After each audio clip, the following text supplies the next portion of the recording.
Millionaire didn't know he had a child until he saw 7-year-old triplets crying at his one true love's grave. Let me know in the comments where you're watching from. It's always amazing to see. Now, onto the story.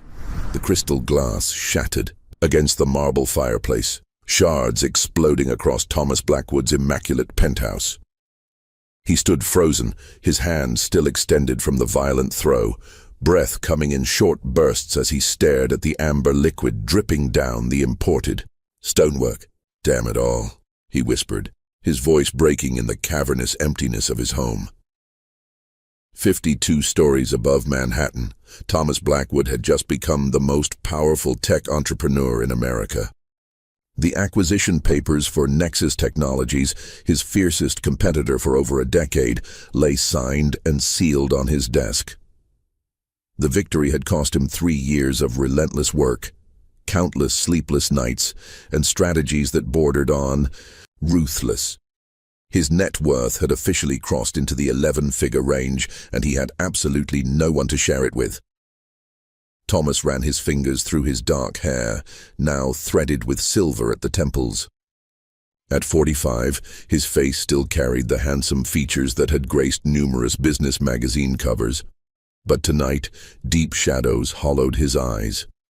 He loosened his Italian silk tie and moved to the floor-to-ceiling windows that showcased the glittering empire of Manhattan below him. "Sir?" His housekeeper Maria appeared at the doorway, concern etched across her face. "I heard a crash." "Just an accident," Thomas replied without turning. "I'll clean it myself." "The roses are ready by the door," she said softly, understanding in her voice.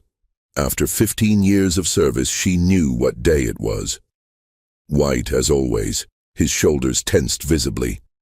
"Thank you, Maria. You can take tomorrow off." When she left, Thomas moved to his bedroom and opened the hidden safe behind a painting of the New York harbor. Inside, nestled among important documents and rare treasures, sat a small velvet box covered in dust. He hadn't opened it in years, but the weight of it in his palm felt heavier than any business contract he'd ever signed. "It would have been 18 years today," he whispered to the empty room, his throat tight with emotion he refused to release.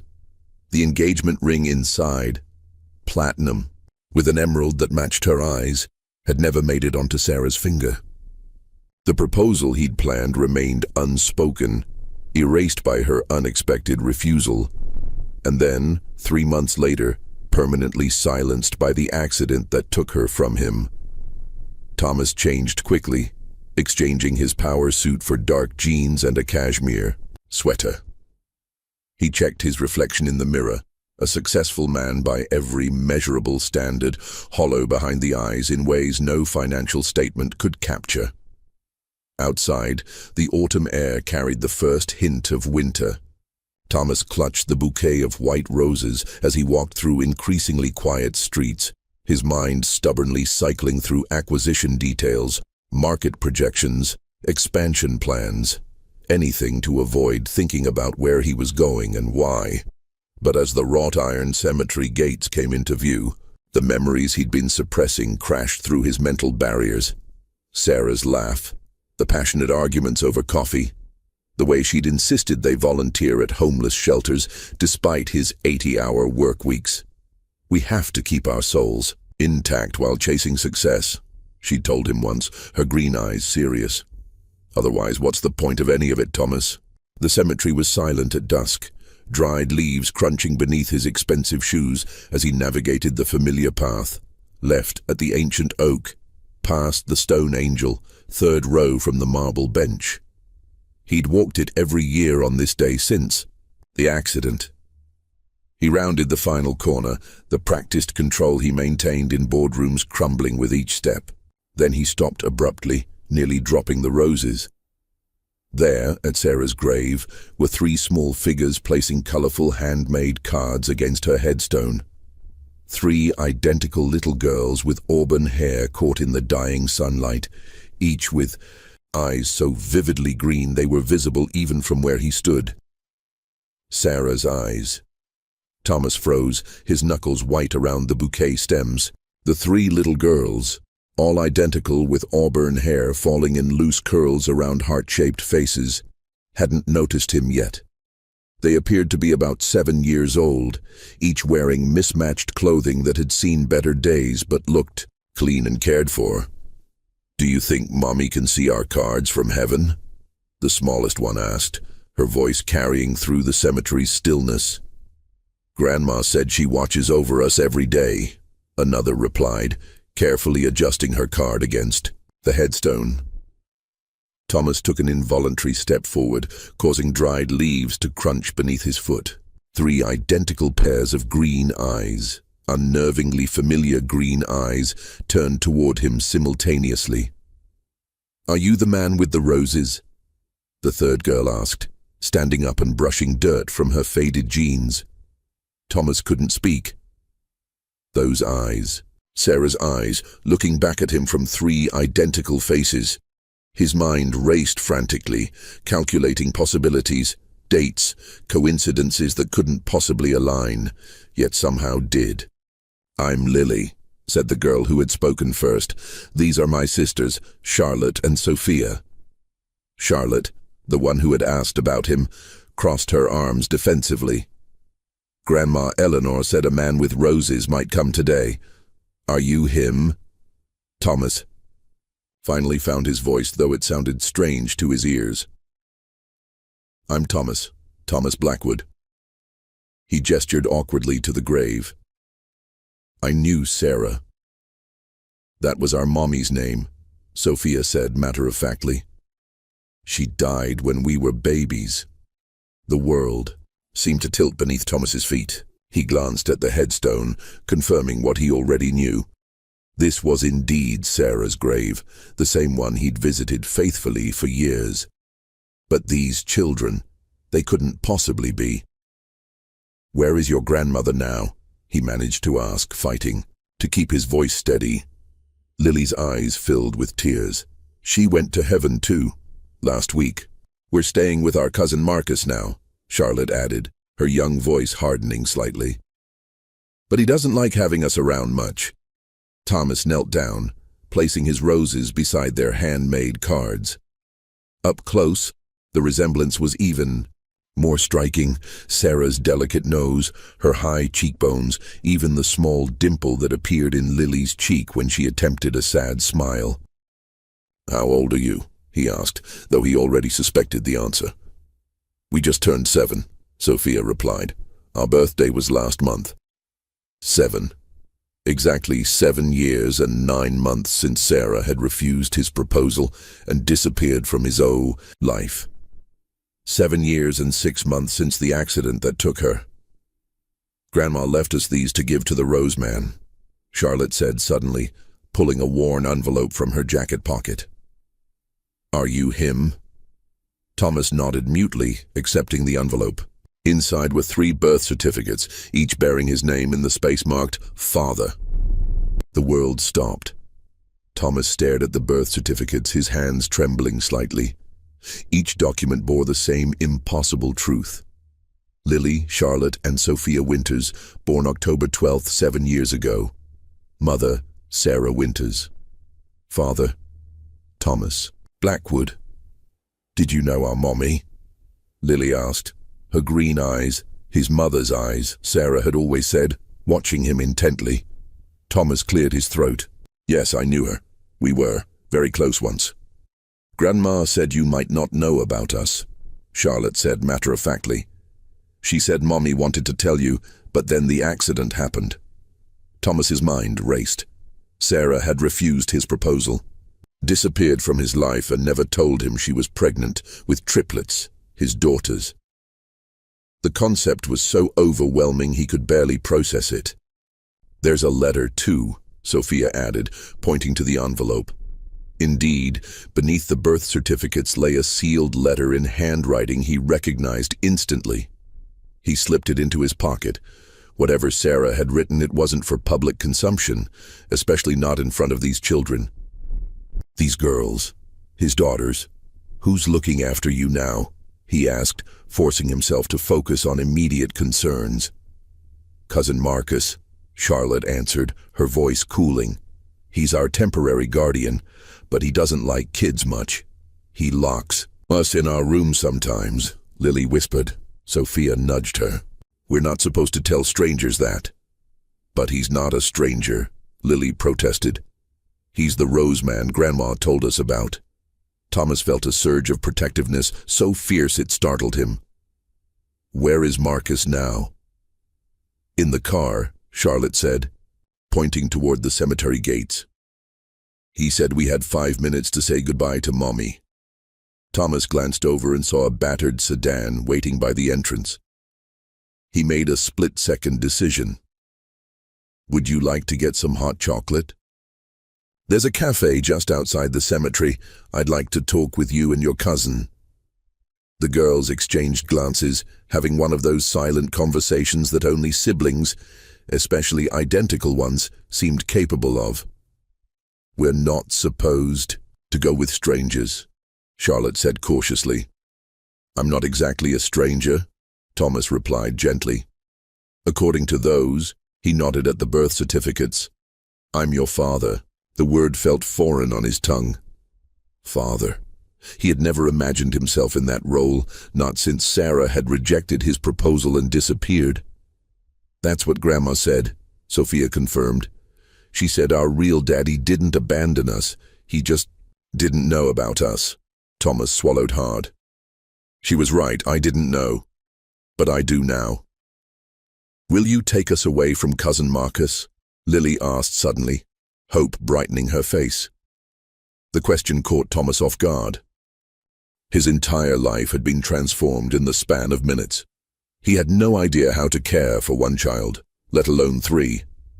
His penthouse wasn't child-friendly, his career demanded endless hours, and he had exactly 0 experience with parenthood. Yet, looking at their faces, Sarah's delicate features blended with hints of his own, he found himself nodding. "If that's what you want," he said slowly, "I'll do everything in my power to make it happen." Charlotte, clearly the most skeptical of the 3, studied him carefully. "Grandma said you were rich and important, are you?" Despite everything, Thomas felt a small smile form. "Some people think so." "Rich enough to have a swimming pool?" Sophia asked, eyes widening. "We could probably arrange that," he replied, reaching out his hand. "Shall we go meet your cousin?"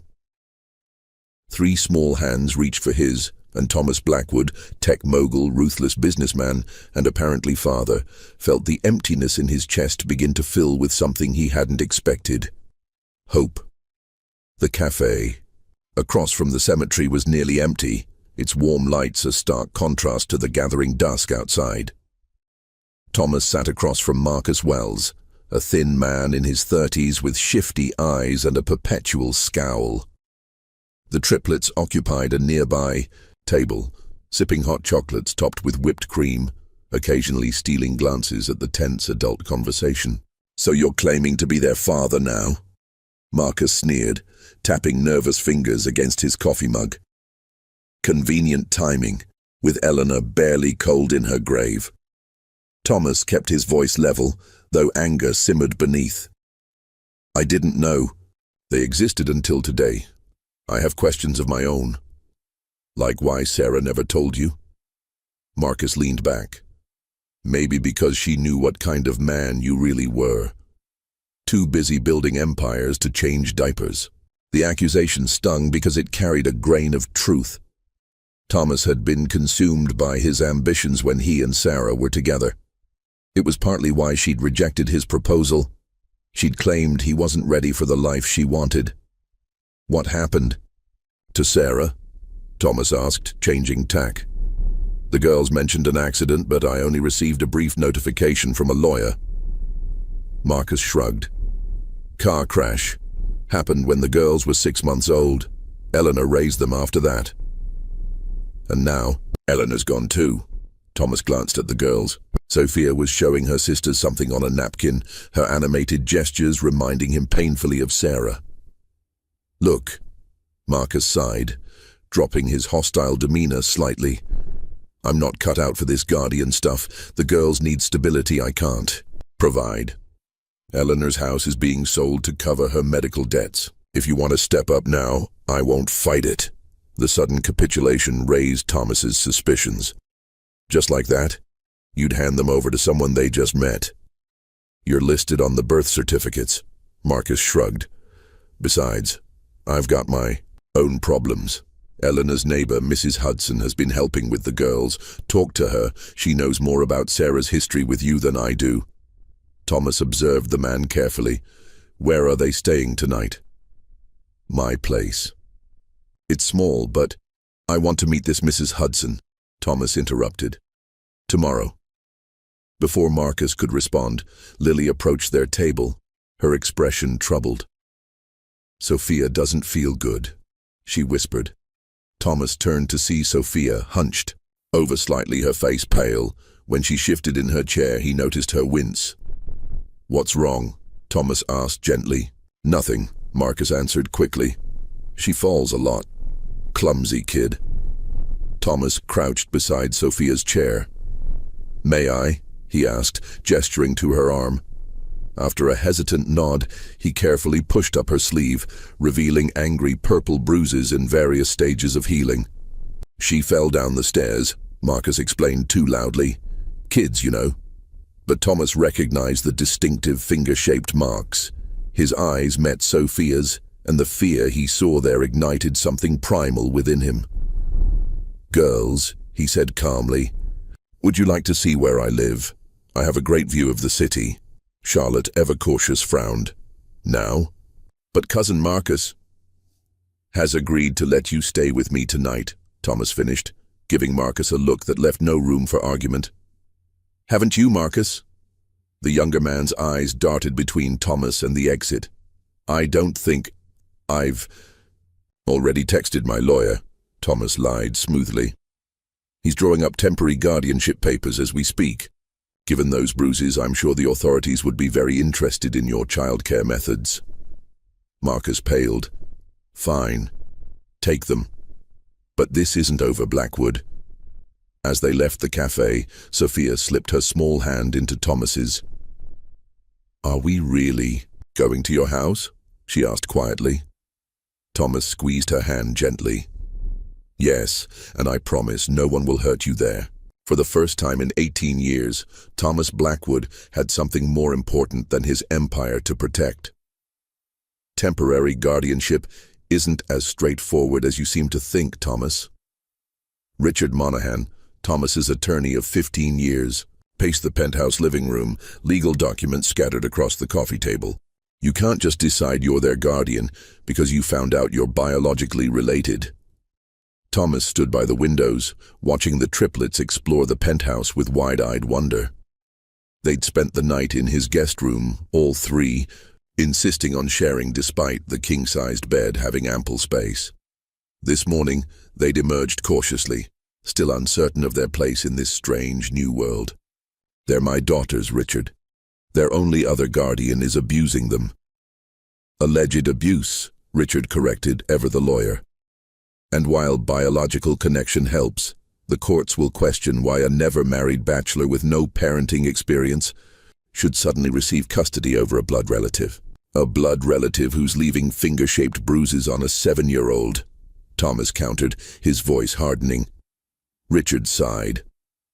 I understand your anger. But we need to be strategic. The court will appoint a guardian ad litem to represent the girl's interests, and that person will scrutinize you thoroughly. I have nothing to hide.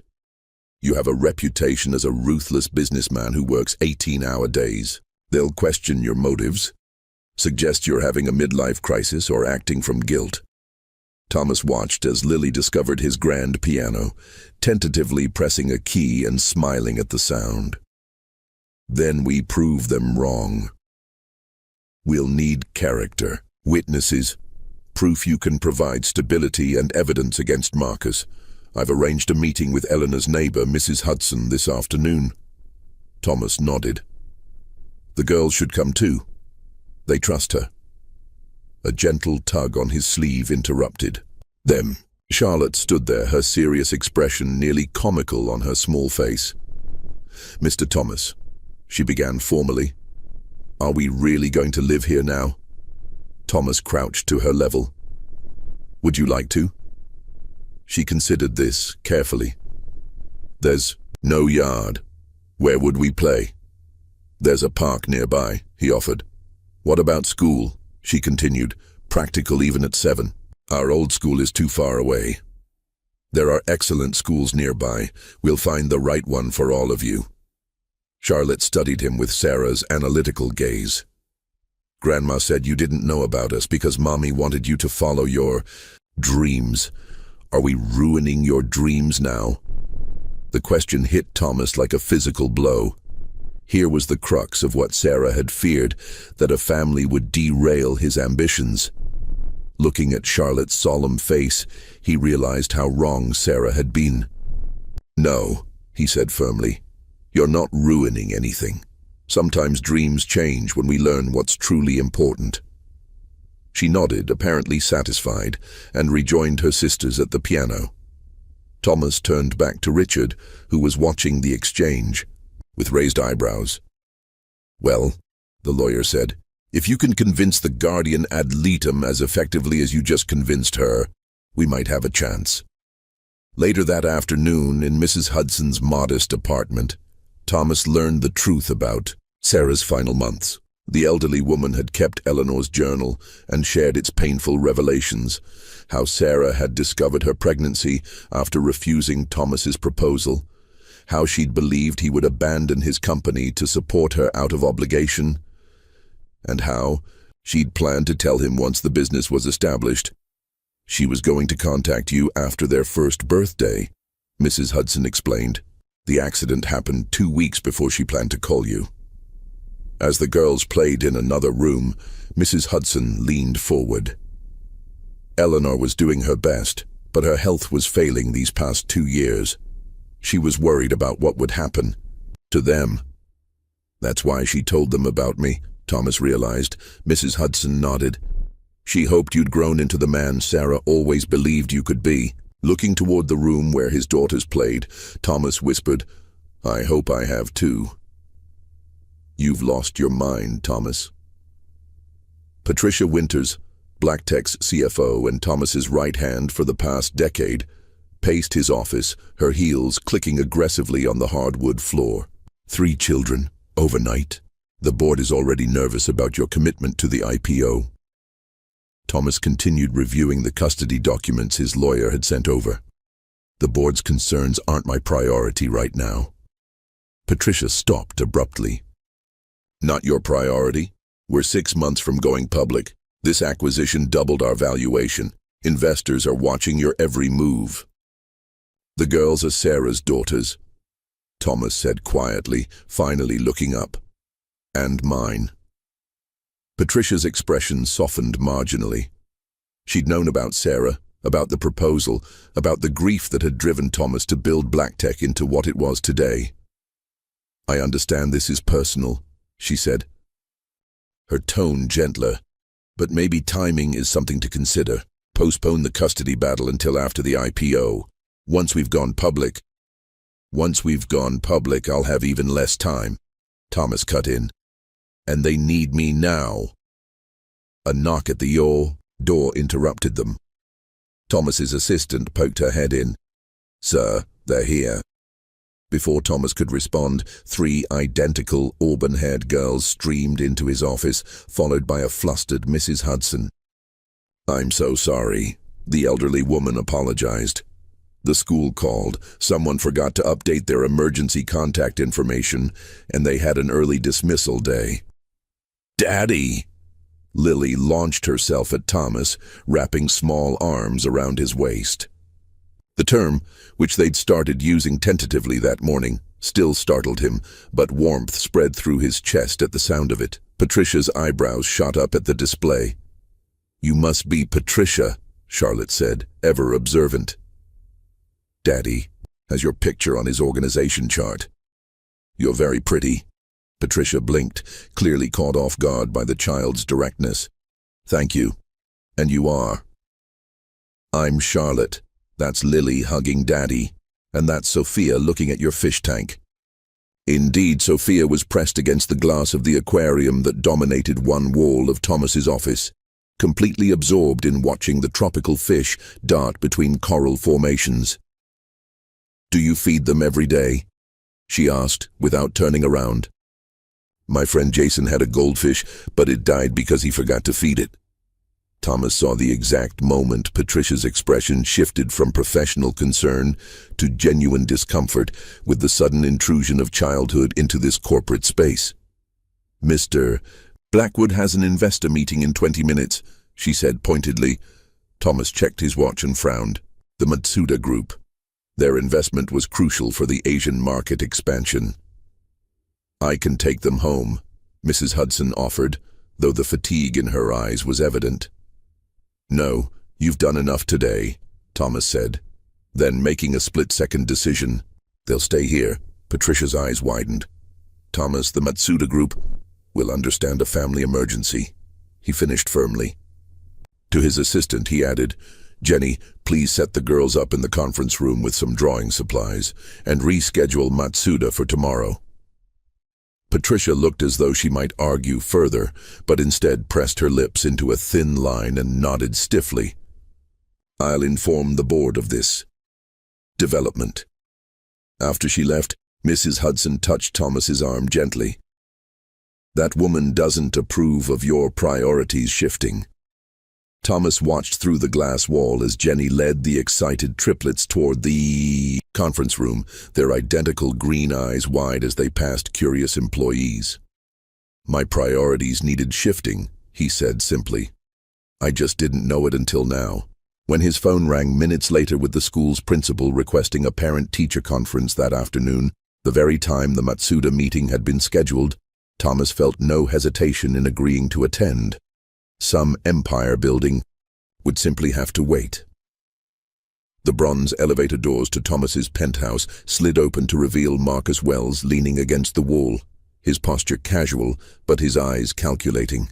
Thomas stiffened immediately, positioning himself slightly in front of the girls, who had frozen upon seeing their cousin. "Fancy setup you've got here, Blackwood," Marcus drawled, pushing himself upright. "Doorman let me up. Said I was family." "What do you want, Marcus?" Thomas kept his voice level, aware of the girls pressing closer behind him. Marcus's gaze drifted around the expansive entryway, taking in the obvious signs of wealth. "Just checking on my little cousins, making sure they're being properly cared for." "We're fine," Charlotte said firmly, though Thomas felt her hand clutch the back of his jacket. Marcus's smile didn't reach his eyes. "Glad to hear it." He took a step closer to Thomas. "I've been doing some research on you, Mr. Blackwood. Tech billionaire, about to take your company public. Very impressive. Thank you for your concern about the girls. They're doing well." "I'm sure they are." Marcus lowered his voice. "Must be nice, living in a place like this. What would it cost to buy a place nearby? 5 million? 10? The implication couldn't have been clearer. Thomas kept his expression neutral. "If you're interested in real estate, I can recommend a broker." Marcus chuckled. "Let's not waste time. I'm their legal guardian. You want custody? I'm sure we can come to an arrangement that benefits everyone." "You want money," Thomas stated flatly. "Consider it compensation for my emotional distress. I've grown attached to the girls." Thomas felt Sophia trembling against his side. "Girls," he said without taking his eyes off Marcus. "Go to your room. Please, I need to speak with your cousin privately." "But," Lily began. "Now," Thomas said firmly. Once the reluctant girls had disappeared down the hallway, Thomas's demeanor changed instantly. "Let me be perfectly clear. You will not extort me, you will not threaten those children, and you will certainly not be taking them anywhere." Marcus's smirk faltered. "I have legal rights. Rights you've abused," Thomas cut in, his voice deadly. "Quiet. Did you think I wouldn't document Sophia's bruises, or that I wouldn't investigate your gambling debts, or your history of fraud?" The color drained from Marcus's face. "You can't prove anything. I can, and I will." Thomas took a step forward. "Here's what's going to happen. You're going to leave now. My security team will escort you out. If you attempt to contact the girls again without going through my attorneys, I will ensure that every skeleton in your closet becomes public knowledge." Marcus's expression hardened. "This isn't over, Blackwood. Those girls are my leverage." "Those girls," Thomas replied, "are my daughters, and you've made a grave miscalculation if you think I won't use every resource at my disposal to protect them."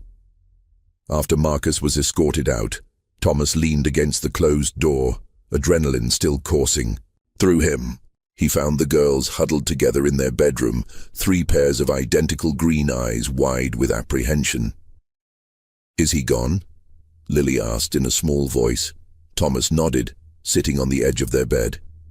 "Yes, and he won't be taking you anywhere. He's scary when he's angry," Sophia whispered. "That's when he hurts people." Thomas gently took her hand. "No one is going to hurt you again, I promise."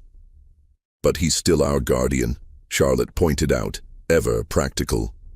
"Legally, not for long," Thomas assured her. "I've already filed for emergency custody." Lily climbed into his lap, her small arms wrapping around his neck. "I want to stay with you forever, Daddy." As the other two joined the embrace, Thomas felt a fierce protectiveness unlike anything he'd experienced before. In just a few days, these 3 little girls had completely transformed his world, and he would move heaven and earth to keep them safe. "Tell me something good, David." Thomas sat in his home office, phone pressed to his ear as he watched the girls building an elaborate pillow fort in the living room. Their laughter, 3 distinct versions of the same musical sound, filled the penthouse with a warmth he'd never known it could contain. David Chen, the private investigator Thomas had hired, cleared his throat. "Marcus Wells is a goldmine of bad decisions, boss. Gambling debts to some unsavory characters in Atlantic City. 2 fraud investigations that were settled quietly. And he's already dipped into the girls' trust fund, the small one their grandmother established." Thomas's grip tightened on the phone. "Can we prove that?" "Bank records don't lie. Eleanor set up accounts for each girl's education. Marcus became signatory after her death and has withdrawn nearly 30,000 already." "Perfect. Send everything to Richard." "There's more," David continued. "I tracked down some of Sarah's old friends. A woman named Melissa Carter was particularly close to her during the pregnancy. She kept emails." Thomas's heart skipped. "What kind of emails?" "Personal ones. Sarah discussing her reasons for not telling you about the pregnancy. Might help establish that she never intended to permanently keep you from your daughters." After ending the call, Thomas opened his laptop to review the steadily growing file his team was building. Emergency custody hearings moved quickly, especially with evidence of abuse, but he needed to be thoroughly prepared. Marcus wouldn't go down without a fight, not with the potential payday he believed was at stake. "Daddy?" Charlotte stood in the doorway, her expression serious. "Can I ask you a question?" "Of course." Thomas closed his laptop and gave her his full attention, something he was learning was crucial with children. She approached his desk cautiously. "My science fair is next week. Will you come?" The simple question carried layers of meaning. This wasn't just about attendance. It was about trust, about believing he wouldn't disappear from their lives as suddenly as he'd appeared. "I wouldn't miss it," he promised. "What's your project about?" Charlotte's face lit up. "Renewable energy. I built a solar-powered water filtration system. Grandma helped me start it before she got sick." Thomas felt a pang of gratitude toward Eleanor, who had nurtured his daughters' minds and hearts for 7 years. "That sounds impressive. The judges are real scientists," she continued, her excitement building. "If I win, I get to go to the regional competition. Then we'd better make sure your project is perfect. Thomas smiled. Would you like some help finishing it? Charlotte studied him, her eyes, so much like Sarah's, seeming to evaluate whether his offer was genuine. You know about science? A bit, Thomas said, deliberately understating his double degrees in engineering and computer science. I might have some useful suggestions. Later that evening, as Thomas helped Charlotte calibrate her solar panels, his phone buzzed repeatedly with urgent messages from Patricia. A major security flaw had been discovered in their latest software release. The board was demanding an emergency meeting. Investors were getting nervous. 6 months ago, Thomas would have dropped everything and rushed to the office, working through the night to contain the damage. Now, looking at Charlotte's concentrated expression as she carefully adjusted her project, he made a different choice. One more calibration and we'll have it, he said, silencing his phone without checking the messages. Charlotte glanced up at him. Is your phone ringing? Nothing that can't wait, Thomas replied, surprised to find he meant it. Hours later, after the girls were asleep, Thomas would return the calls, coordinate the response team, and calm the board's fears, all from his home office. But in this moment, watching his daughter's face light up as her project successfully filtered its first water sample, Thomas Blackwood discovered what Sarah had known all along. Some things were more important than empire building. No. The pink one! That's Lily's chair! Sophia protested, as movers carried furniture into the sprawling Upper East Side brownstone Thomas had purchased the previous week. The historic 5-bedroom home was a radical departure from his minimalist penthouse, but the girls needed space, stability, and, as Charlotte had pointedly reminded him, a yard. Sorry, Thomas told the confused mover, they're very particular about their colors. Indeed, he was learning that despite being identical triplets, his daughters had fiercely individual preferences. Lily gravitated toward all things pink and soft, her gentle nature reflected in her love of music and stories. Charlotte, analytical and precise, preferred blue and had already filled her room with books and science kits. Sophia, the most adventurous, insisted on bright yellow and couldn't sit still for more than 5 minutes unless she was absorbed in building something. Mr. Blackwood, the interior designer approached with fabric swatches. I need final approval on the curtains for the girls' rooms. Before Thomas could respond, Lily appeared at his side. Can I decide for my room, please? The designer's eyebrows rose slightly, but Thomas nodded. Of course, it's your room. As Lily seriously examined fabric options, Thomas wandered through. The house in transition. Workers painted, installed bookshelves, and assembled furniture according to plans that had been rushed through in record time. He'd paid a premium for the speed, determined to create a proper home before the custody hearing next week. He found Charlotte in what would be the library, directing the placement of bookshelves with the authority of a tiny general. The science. Books need to be separate from fiction, she was explaining to a patient worker. And we need a special shelf for Daddy's engineering books.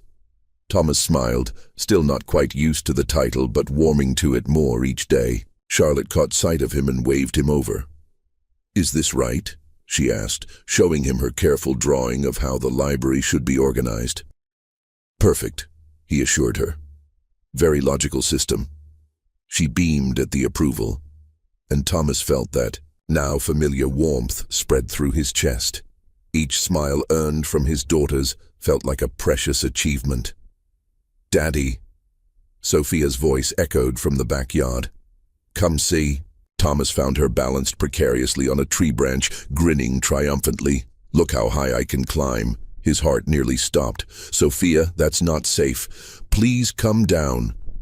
But I'm good at climbing, she protested, inching higher. I'm sure. You are, he said, trying to keep panic from his voice as he approached the tree.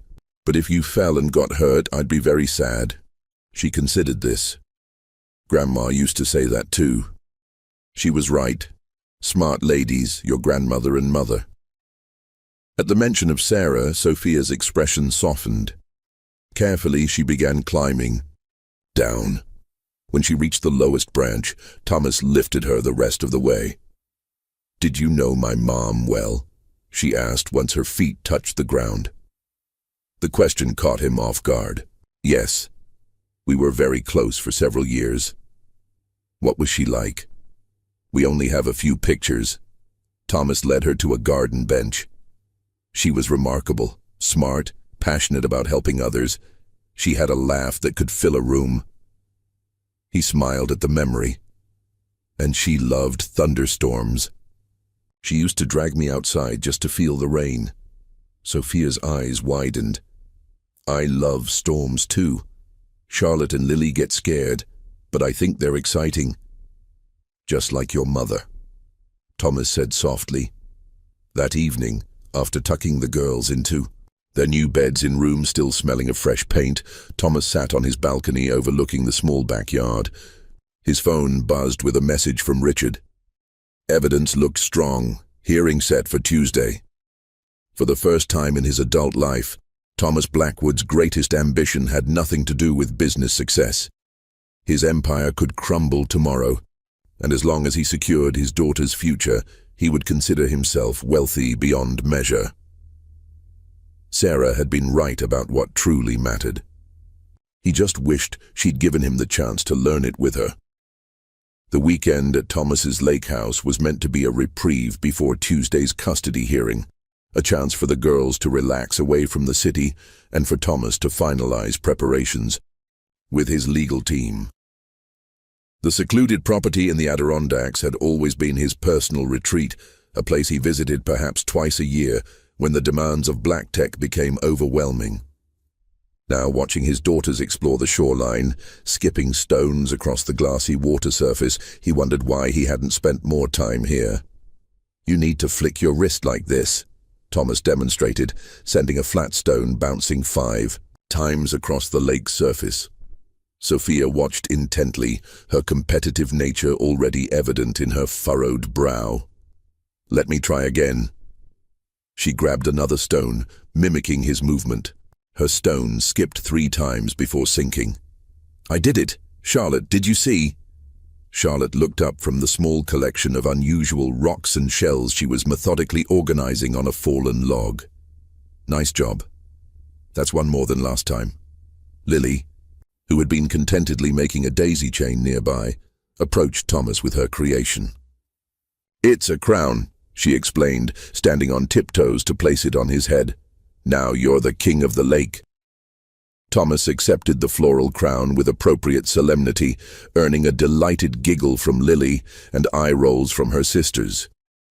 These distinct personalities emerging from identical faces continued to fascinate him. Nature versus nurture playing out before his eyes. "Who wants to learn to fish?" he asked, remembering the tackle equipment stored in the boathouse. His father had taught him to fish on this very lake, one of the few positive memories from a childhood dominated by his father's relentless work ethic and emotional distance. Real fishing, with worms and everything? Sophia's eyes lit up. "Ew." Lily wrinkled her nose. "Do we have to touch the worms?" "I'll help you," Thomas promised, "and we'll release any fish we catch, just for fun." An hour later, they sat along the small dock, 3 identical little girls with fishing rods sized for their small hands. Thomas moved between them, helping to bait hooks, much to Lily's disgust, and untangle lines, most often Sophia's given her impatient casting technique. Charlotte had quickly mastered the basics and sat with perfect posture, her rod held at the precise angle Thomas had demonstrated. "My dad taught me to fish when I was about your age," Thomas shared, helping Lily reposition her grip. "Your dad?" Lily looked up curiously. "We have a grandpa too?" Thomas realized he'd never mentioned his parents. "He passed away a few years ago, before you were born." "Was he nice?" Sophia asked bluntly. Thomas considered how to answer. "He was. Complicated. Very focused on work, like I was before I met you." "Did he play with you?" Lily persisted. Sometimes, fishing was one of the few things we did together. "I have a bite," Charlotte suddenly exclaimed, her rod bending. Thomas helped her reel in a modest-sized bass, all three girls crowding around to admire the catch before Thomas carefully released it back into the lake. That evening, after a dinner of hot dogs and s'mores cooked over the fire pit, Thomas searched through the lakehouse's storage closet for extra blankets. The spring nights were still cool, and Lily had complained of being cold.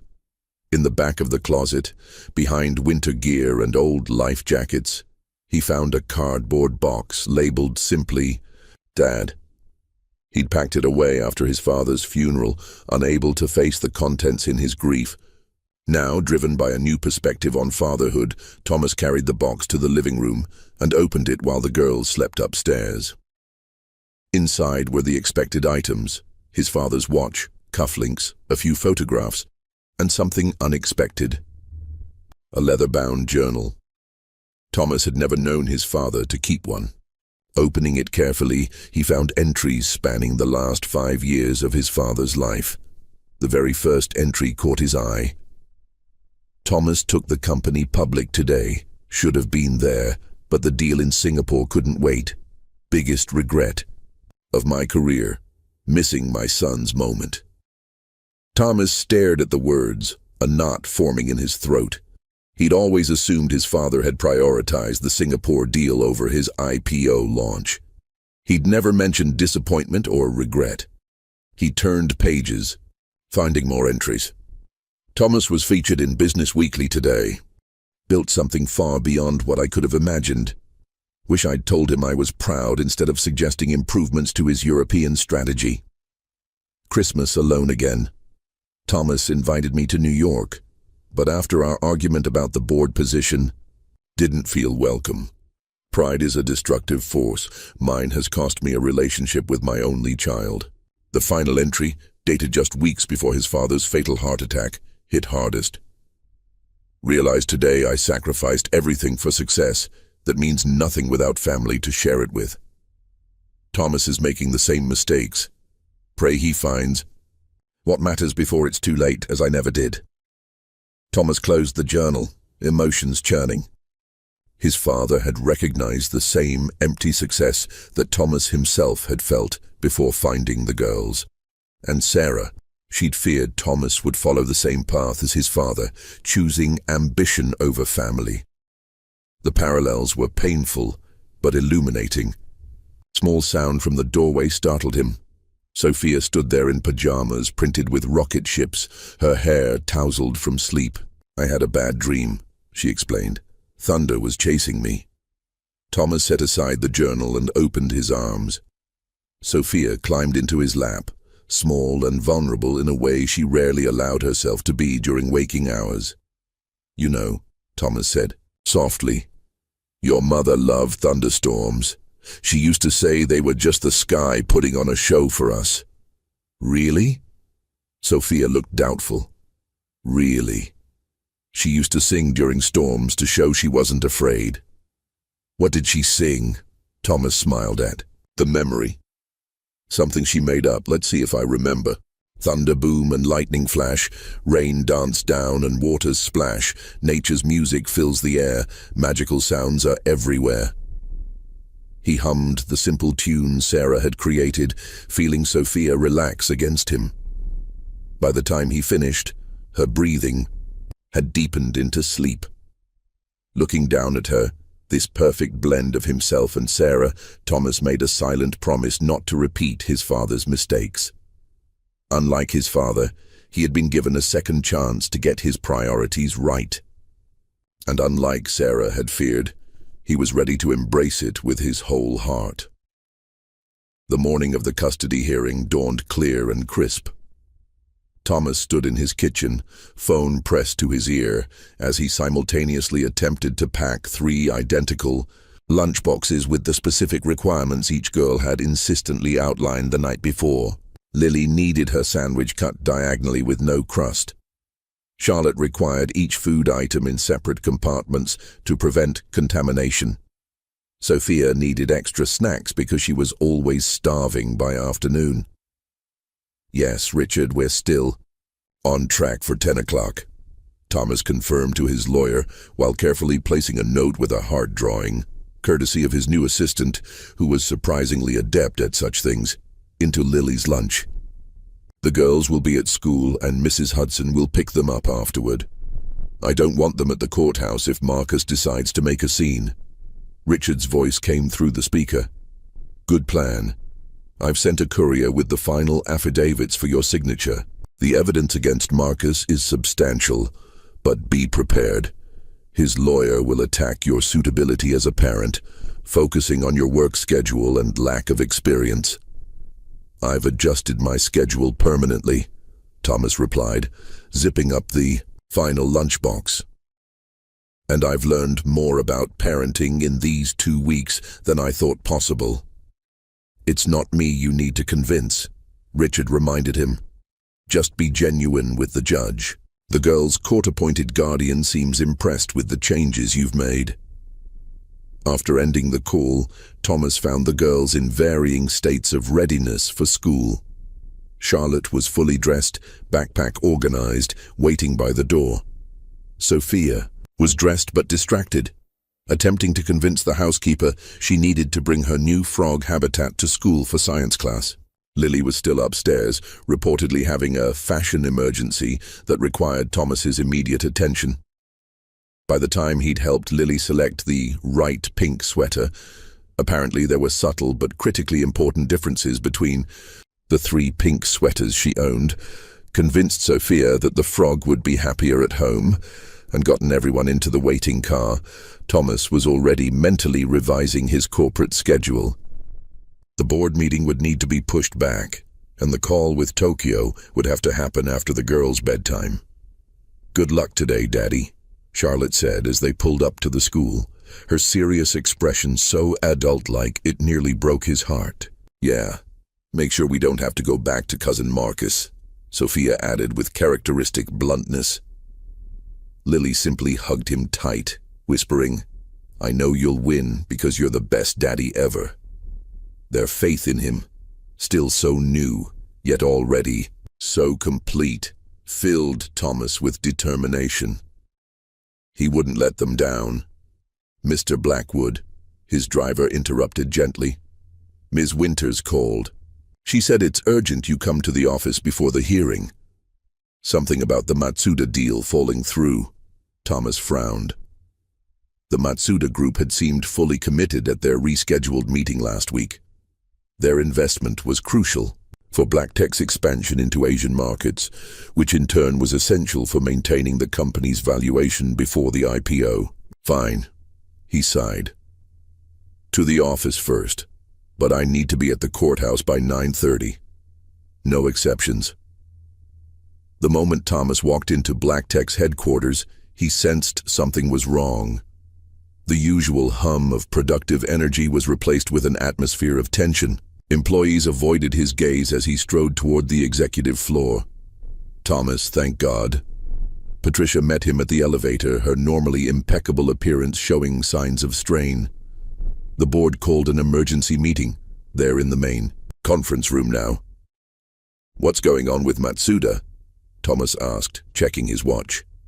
He had exactly 47 minutes before he needed to leave for court. Patricia hesitated. It's not just Matsuda. Please, you need to hear this from the board. The conference room fell silent as Thomas entered. 8 board members sat around the table, along with 2 people he hadn't expected. Marcus Wells and a woman he recognized as Marcus's attorney. What is this? Thomas demanded, automatically reaching for his phone to call security. Please sit down, Thomas, Harold Winters, the board chairman and Patricia's father, said gravely.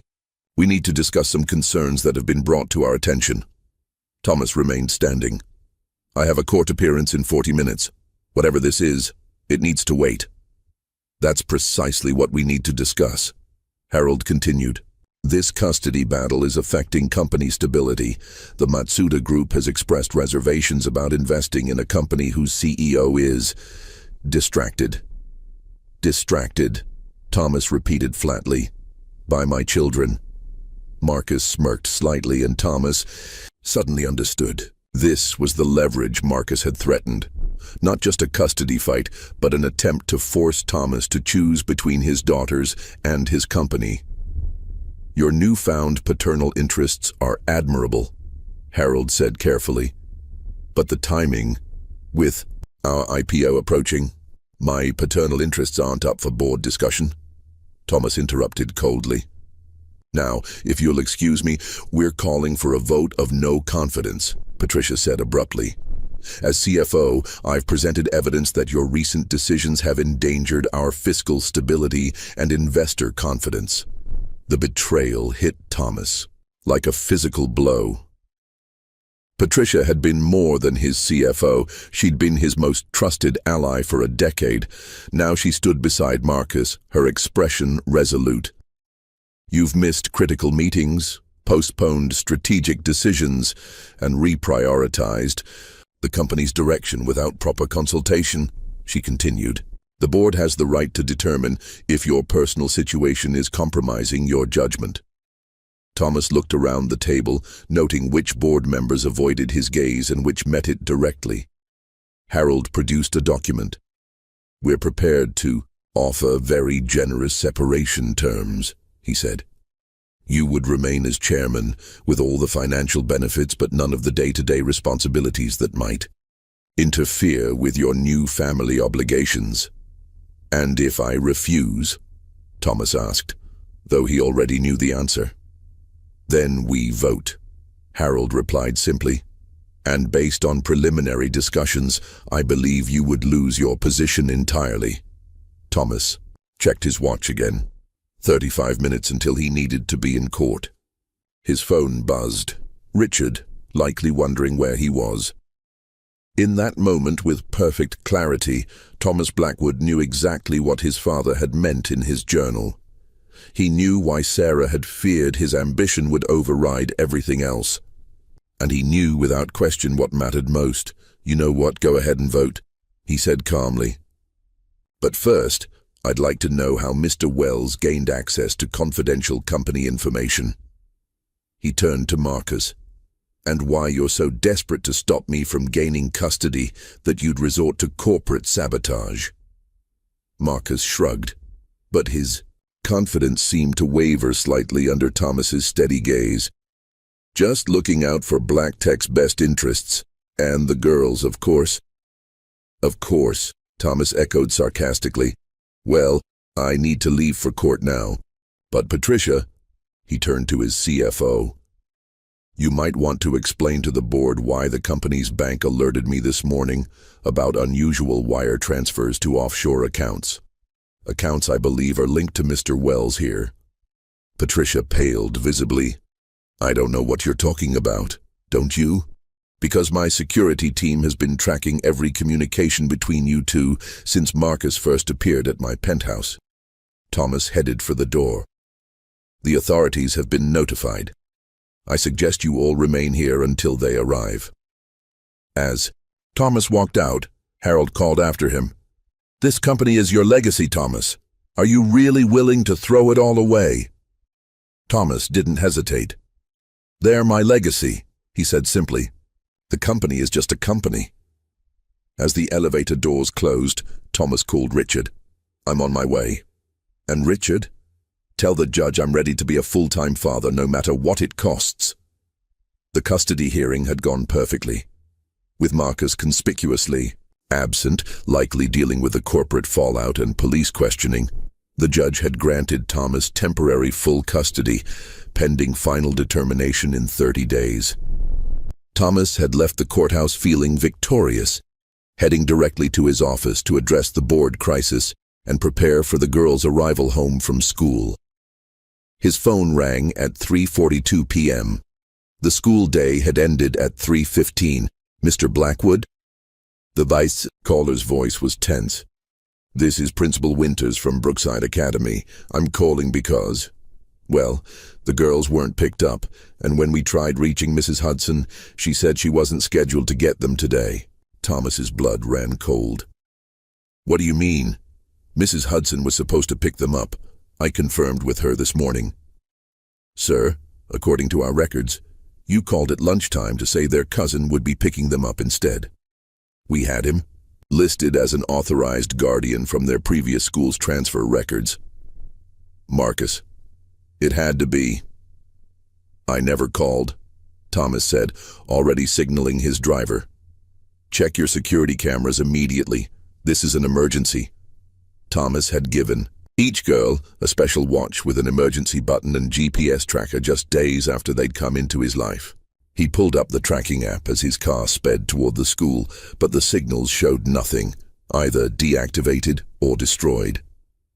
At the school, the security footage confirmed his worst fears. Marcus had picked up the girls at 3:20 p.m. The video showed Lily looking confused, Charlotte arguing with Marcus, and Sophia glancing around as if searching for Mrs. Hudson. But ultimately, all three had gotten into his car. He falsified authorization documents, the flustered principal explained, showing Thomas the forged form with his signature.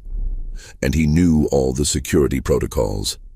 Because Patricia had access to the information Thomas had provided the school, including the password phrases and security questions. The betrayal cut even deeper now. Thomas called Richard, who immediately contacted the judge and police. An Amber Alert was issued, but Thomas couldn't just wait. He called David Chen. I need everything you have on Marcus. Properties, connections, anywhere he might take 3 children. David was silent for a moment. Check your email. One of my sources just sent something. Marcus booked a private plane from Teterboro Airport to Mexico City, departing at 5:30 p.m. Thomas checked his watch. 4:47 p.m. Call airport security. Tell them to hold that plane at all costs. The drive to Teterboro was the longest 30 minutes of Thomas's life. Every red light was agony, every delayed turn excruciating. Police were coordinating, but bureaucracy moved too slowly when 3 terrified little girls were being taken across international borders. Then, a miracle. Thomas's phone buzzed with a text from an unknown number. Daddy, it's Sophia. I hid my phone in my shoe when cousin Marcus took our watches. We're at the airport with the private planes. He says we're going on vacation, but Charlotte says he's lying. We're scared. Thomas texted back, I'm 5 minutes away, stay together. I'm coming for you. When Thomas's car screeched to a halt at Teterboro's private terminal, he could see a small jet on the tarmac, stairs deployed. A figure was herding 3 small shapes toward it. Security stopped him at the gate, but Thomas Blackwood, who had built an empire through sheer determination, was not about to be stopped now. He showed them the Amber Alert, Sophia's text, and when that didn't work fast enough, he simply vaulted over the security barrier and ran. Stop that plane, he shouted to anyone who would listen. Those are my daughters. Across the tarmac, 3 identical heads turned at the sound of his voice. Daddy! The shout came in perfect unison, 3 voices blending into one desperate cry. Thomas sprinted across the tarmac, his designer shoes pounding against concrete as airport security shouted. Behind him, ahead, Marcus grabbed Sophia's arm, yanking her toward the plane stairs while attempting to herd Lily and Charlotte forward. But at the sound of Thomas's voice, the girls had frozen, and Charlotte was now actively pulling away. Get in the plane! Marcus shouted, his face contorted with desperation. A second man, the pilot Thomas assumed, emerged from the aircraft looking alarmed at the commotion. Thomas was still 50 yards away when Charlotte broke free. With a determination that belied her 7 years, she grabbed Lily's hand and pulled, creating enough momentum that Marcus couldn't hold them all.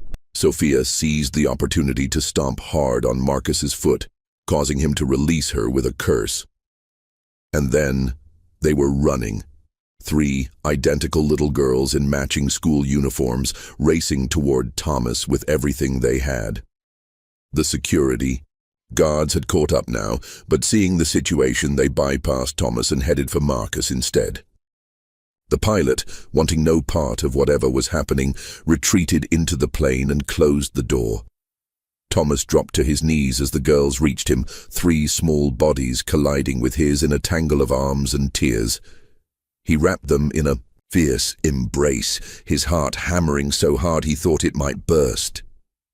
"You came for us," Sophia sobbed, her usual bravado completely abandoned. "I was so scared," Lily whispered, her face buried against his shoulder. Charlotte, ever practical, even in crisis, pulled back slightly to look at him. "I told them you would find us. I calculated the drive time from your office." A laugh that was half-sob escaped Thomas. "Of course you did." Police cars converged on the scene, lights flashing. Marcus was already in handcuffs, the security guards restraining him until officers could take over. His face was a mask of fury and defeat as he watched Thomas with the girls. "You've ruined everything," he shouted as police approached. "This isn't over, Blackwood." But Thomas wasn't listening. His entire world had narrowed to the 3 little girls clinging to him, safe and whole. "Are you hurt?" he asked, checking each of them for injuries. "Did he hurt you?" "He grabbed my arm really hard," Sophia said, showing a red mark that was already darkening to a bruise. "And he took our special watches and phones, but I hid mine in my sock when he wasn't looking." "Smart girl," Thomas praised, kissing her forehead. "He said we were going on vacation," Lily explained, her voice small, "but he was acting weird and scary." "He said you didn't really want us," Charlotte added quietly, "that you were just pretending because of your company." Thomas felt a surge of anger unlike anything he'd ever experienced. The thought of Marcus manipulating his daughter's fears and insecurities made him want to break through the police barrier and confront the man himself. Instead, he gathered the girls closer. "That's not true. Not even a little bit. You 3 are the most important people in my entire world." "More important than Black Tech?" Charlotte asked skeptically. "Black Tech is just a company," Thomas said firmly. "You are my family, my real legacy." Something in his voice must have convinced them, because all 3 girls relaxed against him. For the first time since he'd met them, they called him Daddy, without hesitation or uncertainty. A unanimous chorus of trust that healed something broken inside him. As police officers approached to take statements, Thomas stood, lifting Lily into his arms while keeping his other hand firmly clasped in Sophia's. Charlotte, always independent, stayed pressed against his side. "Mr. Blackwood," one officer began, "we'll need to get statements from the girls, but we can do that at the station where they'll be more comfortable." Thomas nodded. "Thank you. And the man who helped him? There must have been someone inside my company providing information." "We've already detained a Patricia Winters at your corporate headquarters," the officer confirmed. "She's being questioned about her involvement." The betrayal still stung, but standing there with his daughters safe beside him, Thomas found he couldn't summon much concern for corporate politics or former allies. Those priorities belonged to a different man, the one who had stood alone in his penthouse just weeks ago, surrounded by success but empty inside. That man was gone. In his place stood a father, holding his world in his arms. "The board is split," Richard explained, spreading documents across Thomas's home office desk. "Harold and 3 others want you out completely. 4 support you remaining as CEO. Patricia's arrest has created significant turmoil." Thomas nodded, gazing through the open door to where the girls were building an elaborate fort in the living room. 2 weeks had passed since the abduction attempt. Marcus remained in custody, denied bail due to flight risk. Patricia faced corporate espionage charges, having apparently sold company secrets to finance Marcus's escape plan in exchange for a cut of whatever he'd planned to extort from Thomas. "What are my options?" Thomas asked, returning his attention to his lawyer. Richard leaned back. "You could fight. You've got enough voting power combined with your allies on the board to maintain control. But it would be messy, time-consuming, and potentially damaging to the company's valuation." "And the other option?" "Restructure. Step down as CEO, but remain as chairman. Focus on long-term strategy rather than day-to-day operations. It's actually not uncommon for founders to make this transition before an IPO. Thomas considered this. For 15 years, Black Tech had been his life, his identity wrapped up in the company he'd built from nothing. The prospect of stepping back should have been painful, but surprisingly it wasn't. Would I still have significant input on company direction? Absolutely. As chairman and majority shareholder, you'd maintain considerable influence without the daily operational responsibilities. A crash from the living room followed by Sophia's "It wasn't me," and Lily's giggling interrupted them. Thomas smiled. Draw up the restructuring papers, he decided. I'll present the plan to the board myself.